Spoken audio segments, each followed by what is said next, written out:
ஆண்டவர் எங்களுக்கு கொடுத்திருக்க வாக்குத்தத்தம் என்ன தெரியுமா?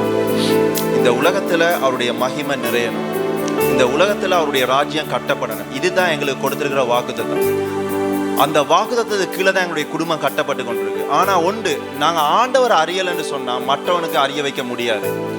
ஆண்டவருடைய அபிஷேகத்தை நான் ருசி பார்க்காம மற்றவனுக்கு நான் ருசி பண்ணுன்னு நான் சொல்ல முடியாது. அப்படி இல்லைன்னு சொன்னா நான் செத்ததை தான் மற்றவங்களுக்கு பிரசங்கம் பண்ணி கொண்டிருப்பேன். அதே மக்கள் செத்து போன மக்களாக தான் கேட்டுக்கொண்டிருப்பாங்க. அந்த இடமும் செத்ததாகத்தான் இருக்கும். ஆமென். ஸோ நாங்கள் தேவனை அறிந்தால் மட்டும்தான் நாங்கள் மற்றவர்களை உயிர்ப்பிக்க முடியும்.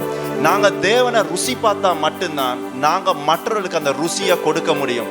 இன்றைய தினத்தில் நீங்கள் ஆண்டவர்கிட்ட சொல்லுங்கள், நான் வேலை செய்கிற இடத்துலையும் சரி, என்னுடைய சபை மக்களுக்கும் சரி, ஆண்டவரை நான் ருசி பார்க்க வைக்கணும்னு சொன்னால் நான் தேவனை அறிய வேண்டும். அந்த உயிருள்ள தேவனை அறியணும். நாங்கள் ஆபிரகாம் ஈசாக்கின் தேவன் இல்லை, என் அப்பாட தெய்வம் அம்மாட தெய்வம் இல்லை, அந்த தெய்வத்துக்கு உயிருள்ள தெய்வம் என்று நான் எப்போ அறிகிறேனோ அன்றைய நாள் என்னை சுற்றி இருக்கிறவங்களுக்கும் விடுதலை, எனக்கும் விடுதலை. ஆமென்.